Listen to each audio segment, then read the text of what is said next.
나를 사랑하는 것. 첫 번째, 나를 잘 알아갈 것. 나를 사랑하는 것은 나를 껴안고 나를 쓰다듬는 것이 아니다. 단지 나를 가장 잘 아는 것이다. 곧 스스로를 껴안을 때, 채찍질할 때를 아는 것이다. 소소하게는 나는 어떤 분위기를 좋아하는지, 어떤 이야기를 재미있어 하는지, 나아가서 어떤 일에 유능한지, 어떤 사람을 배척하고 싶은지, 더 나아가 나의 잘못된 점은 무엇인지, 진정한 가치관이 어떤 것인지 등을 아는 것. 쉽게 지나칠 것들로부터 나를 배워가는 것. 외면할 법한 것들로부터 나를 인정하는 것. 사랑은 곧 세세하고 완벽하게 아는 것이다.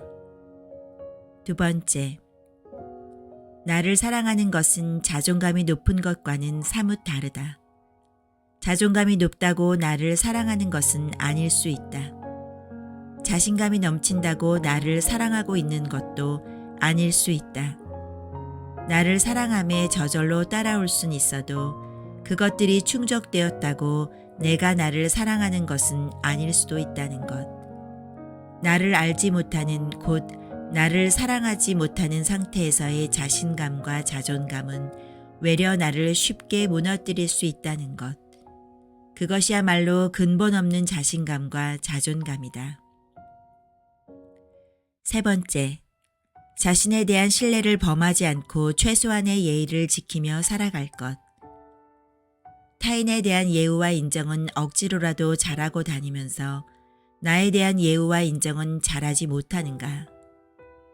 나에 대한 신뢰는 곧 내가 나를 믿어주지 못함에서 나오는 것이며 나에 대한 최소한의 예의는 곧 나를 믿어주는 것에서부터 나온다.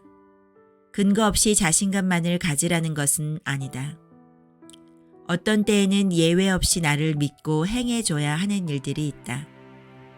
내가 나를 믿어주지 못하면 그 누구도 나를 믿지 못한다. 네 번째, 나만 알고 나만 보는 것은 나를 사랑하는 것이 아니다. 주도적이고 주체적인 삶이 남을 배척하고 나만 생각한다는 것은 아니다. 주위를 살필 줄 알되 그 중심에는 내가 있는 것. 간혹 이를 잘못 이해해서 이기적인 사람이 되기도 한다. 주도적이며 주체적인 삶을 내가 올린 게시글을 보는 태도로 예를 들어보겠다. 게시글엔 나와 의견이 다른 댓글이 달리기도 한다. 그것을 못 본 척 무작정 넘기는 것이 아니라 하나하나 확인하며 되려 그것에서 배울 줄 아는 것. 대신 심한 악플은 어느 정도 거르기도 하는 것. 선풀을 보며 감동을 받을 줄 아는 것. 내가 남긴 글을 다시 읽어보며 나에게 감탄할 줄도 아는 것. 그게 내 삶 안에서의 최적의 주도적임과 주체적임이 될 것이다.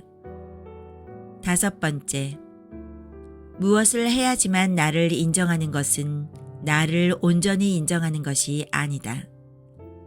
자신감에 대한 사전적 정의를 보자. 자신이 있다는 느낌이다. 느낌, 즉 주관적인 마음일 뿐이지 꼭 대단한 것을 이뤄서 얻은 것이 아니라는 것이다. 나를 인정하는 것, 즉 나의 존재에 대한 자신감을 갖는 것은 무엇을 이뤄야지만 얻을 수 있는 게 아니다. 자신에 대한 자신감을 가지자. 대단한 걸 이루지 않은 나라도 충분히 자랑스러울 수 있다. 나 자신이 스스로의 자랑이 됨은 나의 삶을 윤택하게 해줄 윤활제가 될 것이라는 걸 기억하자. 내가 나를 자랑스러워해야 내가 하는 일들이 자랑스러워질 수 있다. 또 내가 자랑스러워져야 내 주변의 자랑도 기쁘게 받아줄 수가 있다.